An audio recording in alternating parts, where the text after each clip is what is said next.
Welcome, everybody. This is our first in a series of webinars that we're going to be doing. Today's topic, as you can see, is Fortify Your Legacy. My name is Don Satina. I call myself the business strategist and wealth advisor to the affluent families and business owners.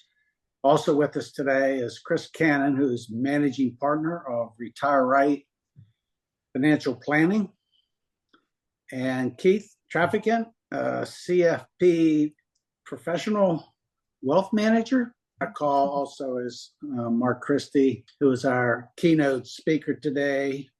He's our property casualty specialist, good friend of mine, and we use Mark for all of our property casualty needs. And I'm going to turn this over to Mark. Thank you, Don. Yes, my name is Mark Christie. I'm president of Christie and Associates. We're a large property and casualty brokerage firm. A significant portion of our business is related to insuring families, home, automobile insurance.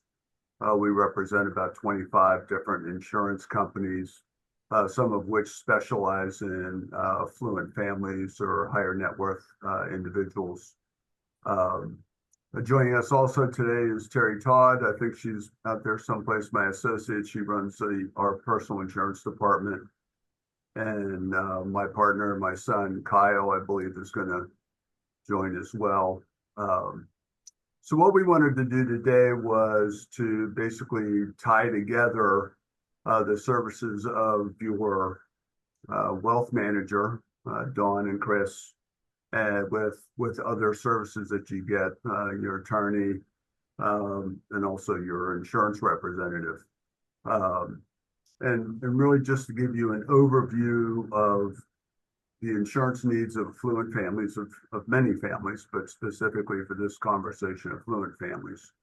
To review a couple of mistakes that, or gaps, if you will, that affluent families in particular might have in their program.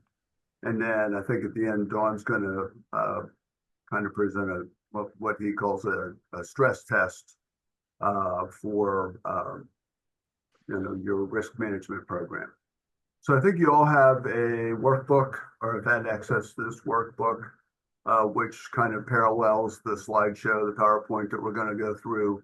That workbook gives you some areas where you can make notes about your own insurance program, any questions that may arise about that program, over the course of this Zoom meeting.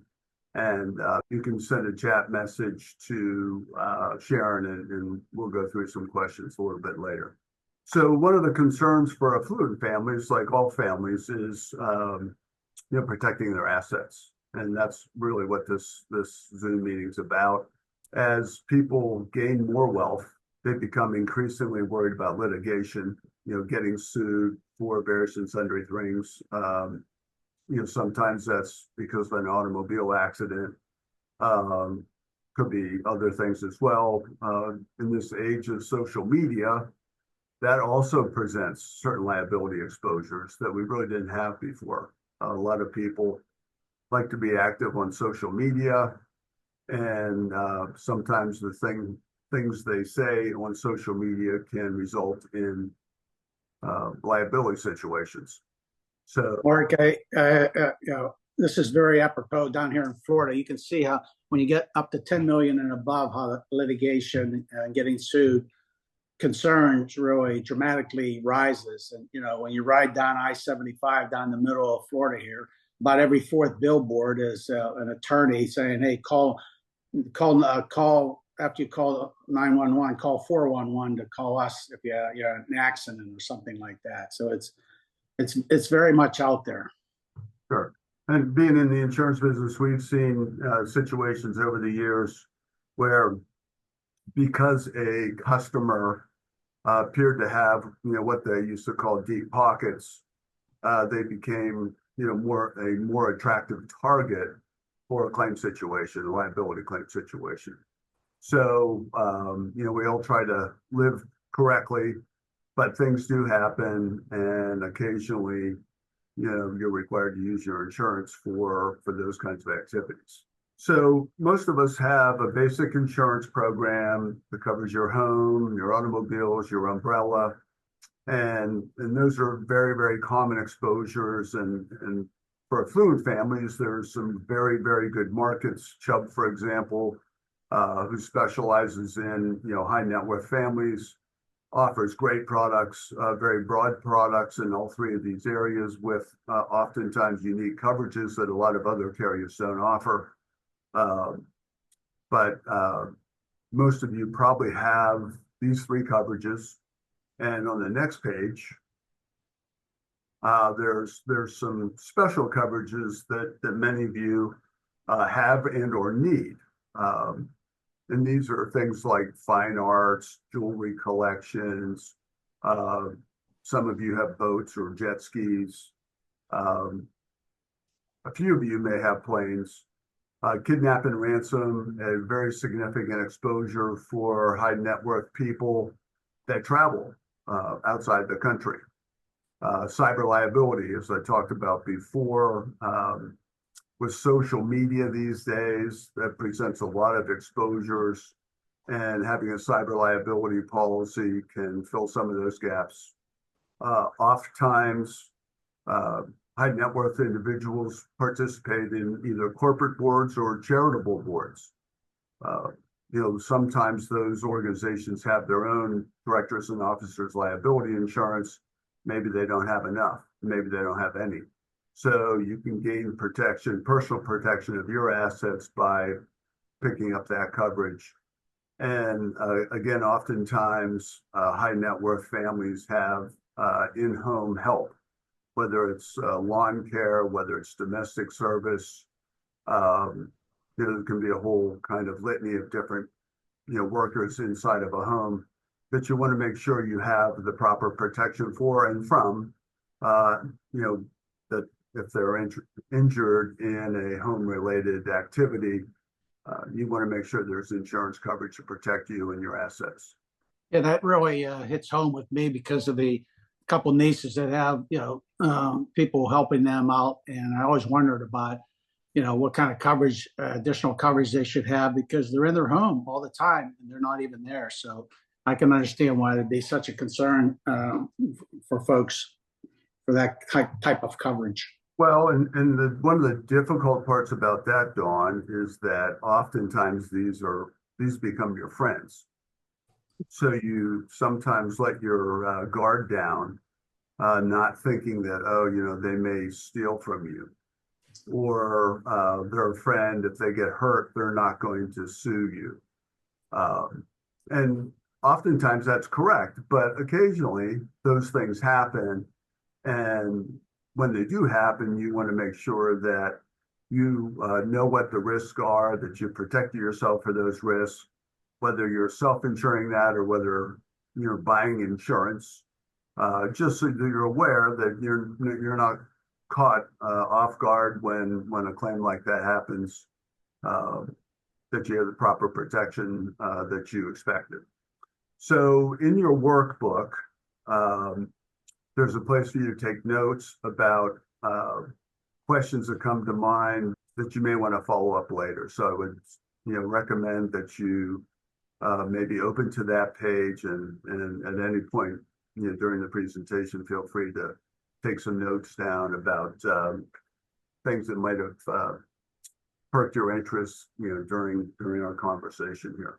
So there's in this particular presentation, we'll kind of go through 5 common mistakes that we have discovered in personal insurance programs, personal protection programs. And we'll talk about each one one by one. And again, if any of these kind of strike a nerve, please make a note about it so that you can, follow up with it later. Insufficient coverage. So most of us, when we buy an insurance policy, and consequently, we oftentimes don't take a lot of time reviewing the policies and becoming familiar with what coverage we're actually buying. A lot of people don't like paying for insurance, and they like reading the policies even less. So consequently, when something happens, you're not really sure whether you have the coverage that you may have thought that you had. So I would recommend that, number one, that you fully understand the policy that you have. And then I guess ask yourself the question, is this providing the coverage that I thought it was?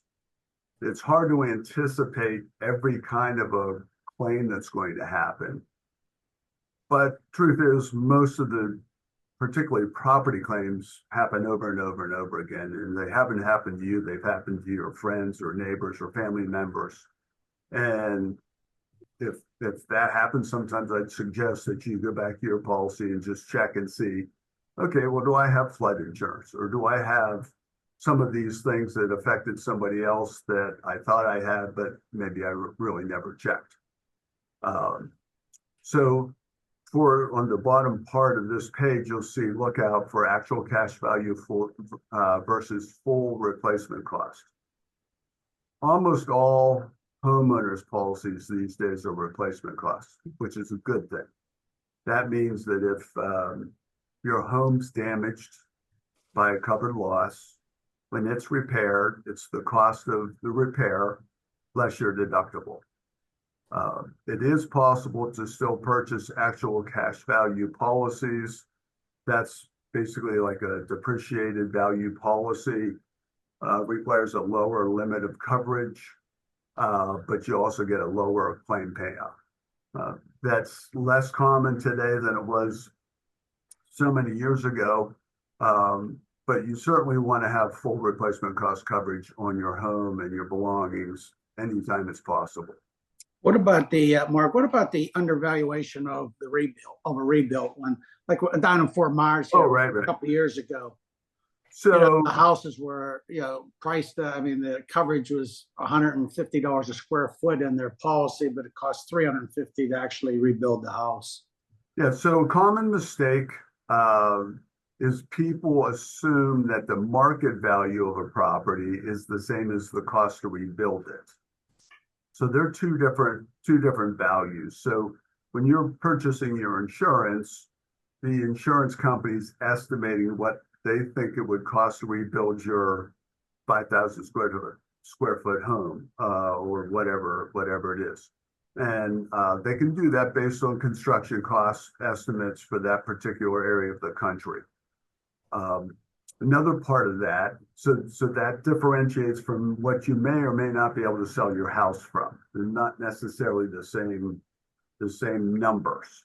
If you get into a resort area like Dawn lives in Florida, oftentimes the market value, the sale price of that home could be substantially higher than the cost to rebuild it. So you may think you have a house that would sell for $1 million.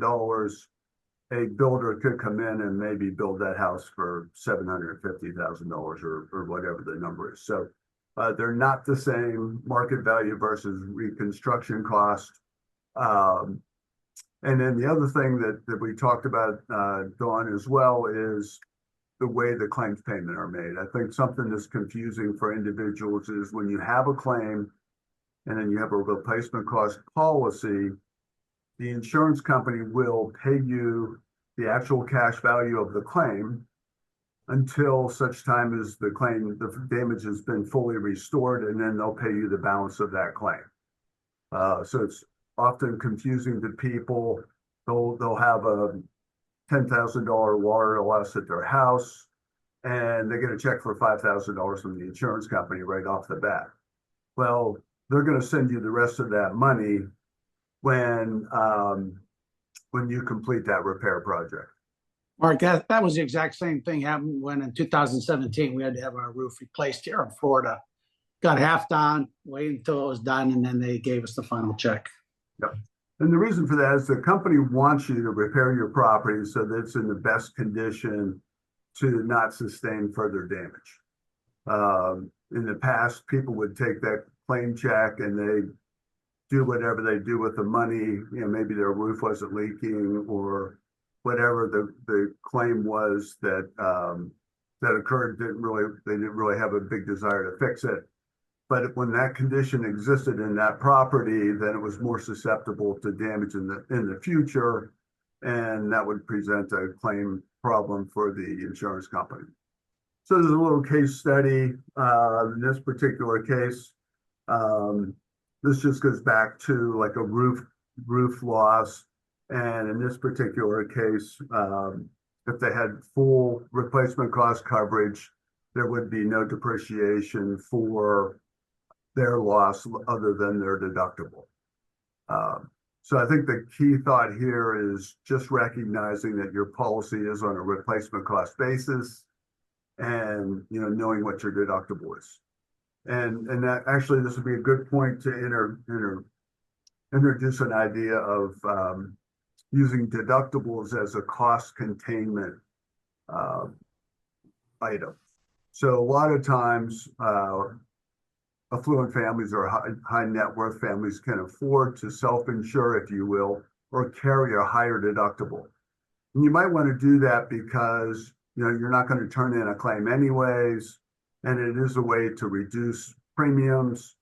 And some of the companies, particularly, I'll just again use Chubb as an example, they have a claim forgiveness program. So if you have a large claim and you have a deductible that's $50,000 or less, and some people do carry deductibles like that, on a large claim, they will not charge the deductible if the claim goes over $50,000. So I've had many customers who might carry a $10,000 deductible, which sounds high to most of us for everyday things. But if you have a water damage claim and it's $100,000 and they're not charging you a deductible, that's a huge win. And oh, by the way, you've saved premium on your policy because you carried a higher deductible. So just kind of an interesting way to use your policy, self-insure the little stuff, and protect yourself against big losses. So the second item that we thought we'd talk about is overlooking special risk. It can be flood coverage. It can be special vehicles, motor home, a motorcycle, things like that. Of course, we talked about D&O and kidnap and ransom and cyber liability. These are all special coverages that you can buy in addition to your homeowner's policy to round out your coverage to eliminate exposure gaps that you might have because of your particular lifestyle or the activities you participate in. But they're all special coverages that need to be selected. Collector cars, that's a real popular one. People have collector cars, some really great collector car programs out there. A company, again, like Chubb will actually allow us to insure them on their policy, but the premiums are substantially less than you might have for a regular car. And the coverage is designed specifically for the value of that car. So if it's lost or stolen or damaged, that you'll recover that specific value for the intrinsic value for that particular item. Really good coverage, but you have to select that extra policy. The nice thing about those policies as well is, for example, if you have artwork or jewelry, those are worldwide coverages specifically for jewelry. So, you're traveling outside the country and you take your jewelry with you, you know that if you're outside of the country and it's taken out of your hotel room, you still have coverage for that. So it's a nice way to have that kind of additional protection. And actually, since we're talking about being outside of the country, insurance companies like Chubb do extend coverage for international exposure. So you travel to Europe and you're in a rental car, there is coverage for those kinds of exposures that you might not expect. Yeah, that's good to know because we have a lot of people down in Florida that travel internationally a lot, and making sure they have the right coverages and knowing that you're covered on an international basis is a comforting factor, making sure you have the right coverage. Yep, exactly. Mm-hmm. So the next kind of common mistake we wanted to talk about was your umbrella coverage. So umbrella coverage, as you may know, it's called umbrella because it sits over top of your other policies, your home policy, your automobile policy, as an extra layer of protection in case of a catastrophic claim. For most of us, that catastrophic exposure really relates to your automobile policy and an automobile accident, where you can injure possibly multiple people or someone severely and result in a large claim. Typically, the recommendation would be to carry an umbrella limit that's comparable to your net worth, maybe up to $10 million. Which is a substantial limit. The nice thing about umbrella coverage is that it's generally fairly inexpensive, and it obviously gives you a substantial amount of asset protection, which is what you're really trying to get, in case of a catastrophic type claim. Yeah, this is a big deal, Mark, with our clients that come in, because a lot of times they don't even have an umbrella coverage, or it's a very low limit, and they just never reviewed it, or the insurance counsel had never helped them with that particular item also. But we're seeing the coverage for umbrellas, understanding what needs to be covered, I think is a big deal. And we have lots of multiple types of assets, and we know that a few of them are already covered, like retirement plans. We had a gentleman that had $3 million in retirement accounts. Well, if I'm right about that, tell me that they already are asset protected, and I don't need an umbrella coverage for those items, but I do for most everything else. That's correct. Yeah. Yeah. Yeah. So, umbrellas, I think a lot of times people think that they're expensive. They're not. The premium charge is based on the number of homes that you have, the number of cars that you have, things like that. So, it's actually quite reasonable. There is no deductible, typically on an umbrella policy. So, if you have a deductible exposure, it's typically going to be on your general liability or the auto, but typically there's not a deductible for liability exposures, liability claims. I think it's just a really good idea. Nobody, again, expects to have a large claim. Occasionally they happen. And if it does happen, you don't want to be caught by surprise and risk your assets by not having enough liability insurance. So this is a very common mistake, making sure that your policy named the proper entities. So many of us own homes in our personal names, and this would apply to rental properties, to secondary properties, but sometime in your risk management, along with your financial advisors, your accountants, your attorneys, you're deciding to use LLCs, trusts, or some other entity as the owner of a particular property. When you do that, you want to make sure that those entities, including your personal names, are on the appropriate policies. And so if it's your home and you have it in a trust, then your policy has to recognize both your individual names, but also the trust, so that all those parties are covered.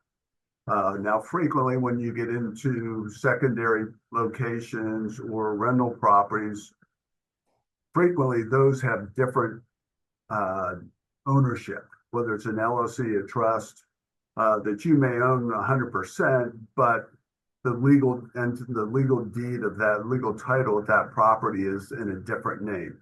You want to make sure that your policies have the correct name on them, so there's no question at the time of a claim who the covered party is. Yeah, this is another big concern that we have from our clients. They have multiple homes. Sometimes they have one or two. Sometimes they have 5, 6, 7, 8, 10 rentals out there. And I'm curious, going back to getting the right umbrella coverage, and do you carry it on a personal basis or a commercial basis? What's the point that if I have two homes, one in Pittsburgh and one in here, and I got one rental somewhere versus having half a dozen rentals, how are they handled differently?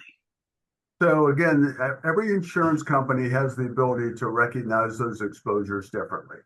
Most insurance companies, or many, let me say it that way, of our carriers will allow an individual, I'll use myself as an example, to have up to 5 rental properties associated with my homeowner's policy. So as an extension of my homeowner's policy. Many of those companies feel that once you get to that 6th rental property, that you're in the business of real estate, and they want you to get a commercial insurance policy.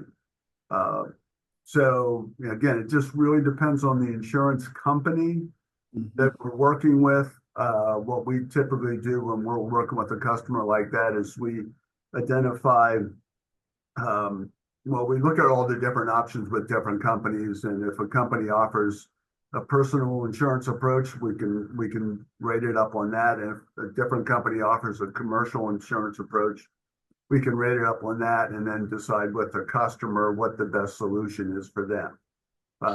Obviously it's coverage and cost, a kind of a combination of those two things when you're purchasing an insurance policy. So, but that's very individual to different insurance companies, and there's really no kind of common rule on how that's interpreted.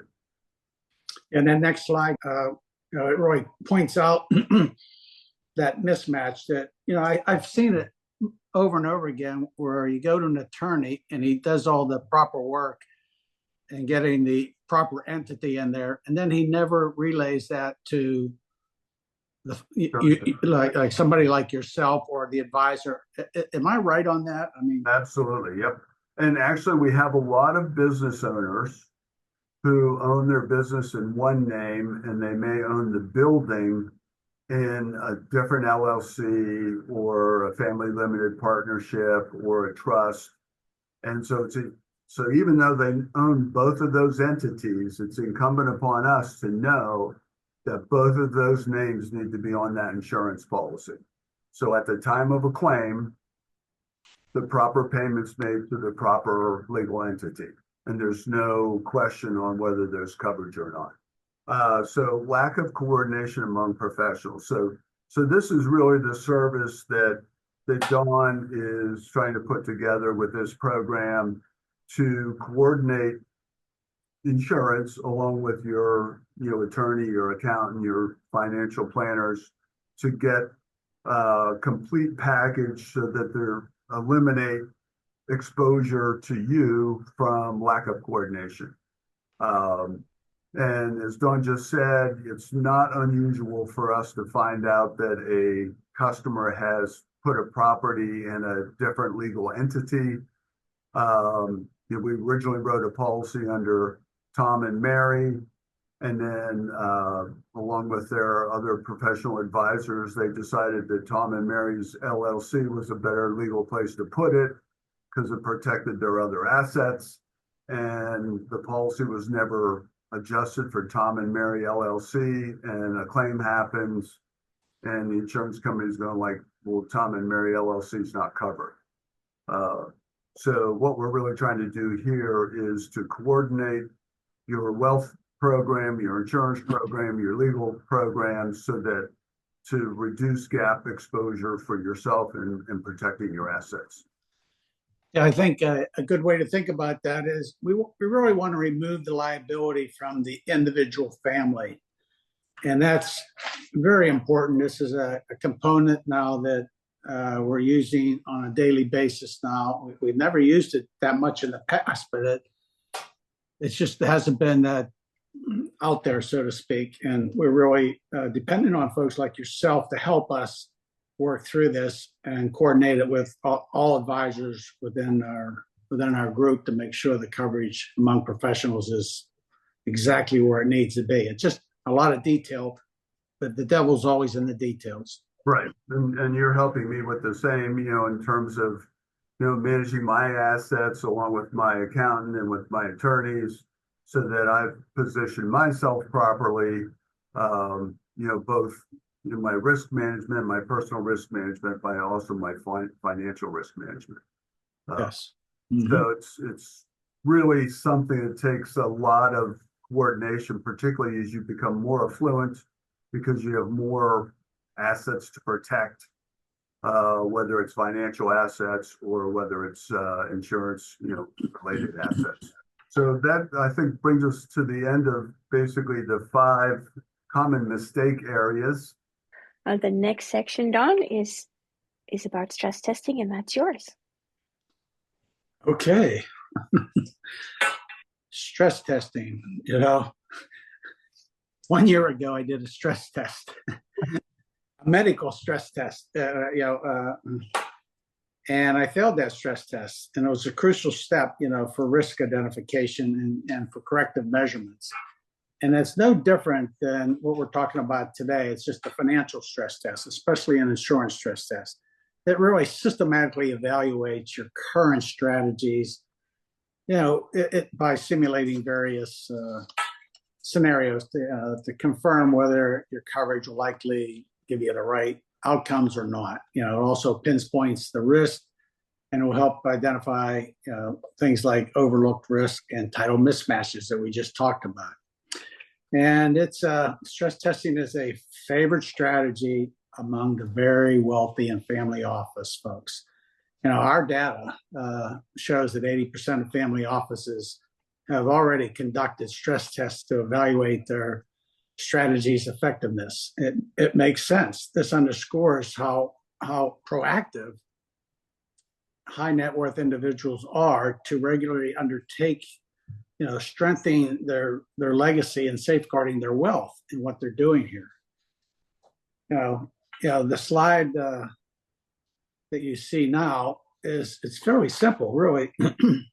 What you would provide us in doing a stress test, you would just clarify your goals and objectives and provide us copies of existing policies, and then we take it from there. We coordinate with your insurance professional or somebody like Mark to stress test what was going on. And then we give you a summary of the findings and recommendations from that stress test.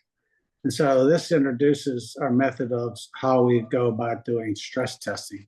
And this leads to really comparing your current plan against other possibilities and suggestions for next steps. Process is very straightforward. We guide you through setting your goals, and we give you helpful checklists and have a discussion about it. Obviously, you need to share with us your insurance details. And after that, we handle everything, working with the insurance and other professionals as necessary. And we complete the stress test and provide you with a report of our findings and give you the proper advice. So we are ready to work with your current investment advisor or bring in our advisory council partner like Mark, if need be. And our virtual family office really connects you with top-tiered experts. Mark is our go-to specialist for property casualty. Many of you already know Mark, and Mark's based in Pittsburgh, and he's really dedicated to service high net worth families, offering very tailored advice and solutions to protect substantial assets that our clients have. And you can rest assured, if we have Mark looking at anything or reviewing anything that you have, you're going to have a good understanding, and it will be meticulously managed. So as a specialist in serving affluent families, Mark really recognizes the importance of the coordinating solutions that he just talked about with all your other professionals. And we feel that is a real key in getting to the results that are most important to you. Yeah, and if I can just add something, Dawn, again, I believe I said this earlier, most people don't like talking about insurance. Again, they don't expect to use it. They see it as an expense that they'd rather not pay. But obviously, particularly for affluent people, it becomes very necessary. So I would just urge everyone to spend a few minutes every year when they're reviewing, their other risk management and financial management assets, to familiarize themselves with their insurance so they really understand what they have. And when they have a claim, they won't be surprised about how the policy is going to work. I know most of us don't dwell on it every day because we don't expect to use it, but it certainly makes the process of working through a claim better if you have a reasonable idea of how things are going to go when that claim happens. And it just takes a little, I'll use the word stress out of responding to that unexpected event because, your policies are working, in this particular case, your policies are working the way you wanted them to and understood they would. And again, if you buy the proper coverage through the right insurance company, those things should go very smoothly for you. Let me ask you a final question. What about, we also have folks with houses in multiple locations, multiple states. How is that coordinated? So we're actually licensed in about 30 different states right now. And we basically get licensed in states where our customers buy insurance. Depending on the states where a customer's property might be, for example, if it's in Pennsylvania and Montana, very likely we could write those policies with the same insurance company. If you own property like you do, Dawn, in Pennsylvania and Florida, Florida is a unique insurance market. A lot of companies that write in Pennsylvania don't write in Florida. So we have to access markets that are available in Florida.